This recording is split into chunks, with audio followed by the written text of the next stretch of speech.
Samajwadi party के सांसद जावेद अली के एक बयान के बाद यूपी की सियासत गर्मा गई है। ज़्यादा बातचीत करने के लिए मेरे साथ मौजूद हैं इमरान मसूद, सहारनपुर से सांसद हैं कांग्रेस पार्टी के। आपका सहयोगी दल है समाजवादी पार्टी, उसके सांसद हैं जावेद अली खान। वो कह रहे हैं बहुसंख्यक जो है देश का वो जहरीला हो गया है। आप इसको कैसे देखते हैं, क्योंकि जाहिर है आप उनके सहयोगी दल हैं, साथ में चुनाव लड़ेंगे आगे चल के। देखिए, बहुत गलत बयान है। बहुसंख्यक लोगों के अंदर बहुसंख्यक लोग बेहद प्रेम और मीठे हैं और बड़े दिल के लोग हैं। तो ये बयान किसी भी सूरत में स्वीकार्य नहीं है और ये बहुत गलत बात है। नहीं, आप इत्तेफाक नहीं रखते, लेकिन जाहिर है ऐसे बयानों से आपकी जो सियासी मैच है उसको नुकसान हो सकता है। बीजेपी इसका इस्तेमाल करेगी ज़रूर और आपको नुकसान करेगी।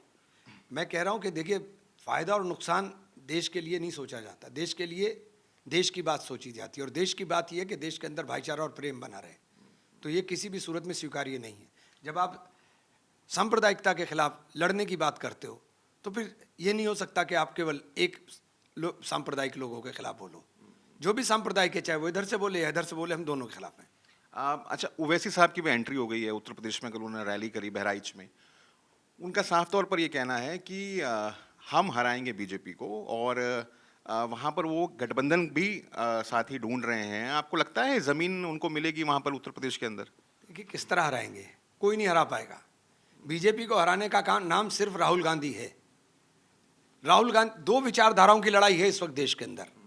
एक का झंडा मोदी जी के हाथ में और एक का झंडा राहुल जी के हाथ में। तो कह रहे हैं 2014 से आप हरा ही नहीं पा रहे उनको। आप लगातार चुनावों में जा रहे हैं लेकिन जीत तो नरेंद्र मोदी की ही हो रही है। देखिए, मैं बता रहा हूं ना कि लड़ाई बिल्कुल साफ हो गई है।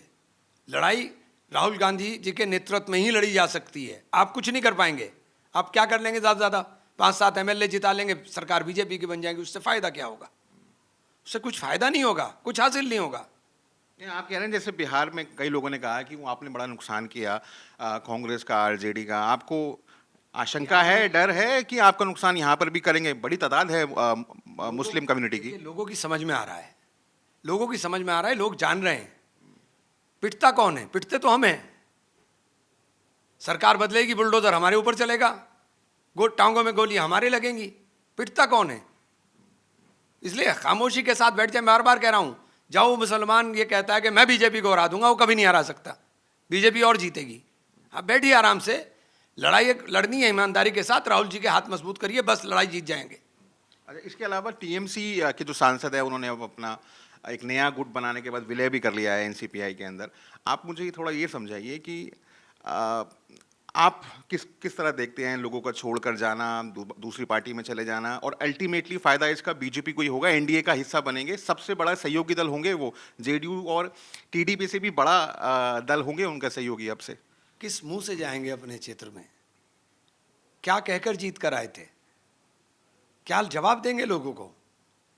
ठगा है आपने लोगों को। एक आखिरी सवाल, डील कहा जा रहा है, पीस डील हो गई है इराक के बीच में और अमेरिका के बीच में। कई लोगों ने सैंक्शंस भी हटा लिए हैं, फ्रांस जैसे मुल्कों ने। आप इसको वेलकम करते हैं, क्योंकि जाहिर है इससे अब हालात बेहतर होंगे? देखिए, कोई भी जंग हो उससे नुकसान होता है और ईरान से और अमेरिका की लड़ाई में हमें बहुत नुकसान हुआ है। लेकिन जब तक ईरान की तरफ से कोई बात ना है तब तक मैं इसको सही नहीं समझता हूँ कि ये सही है। ओके, धन्यवाद हमसे बात करने के लिए। ये थे इमरान मसूद। हिमांशु शर्मा के साथ मैं राहुल गौतम, आज तक के लिए।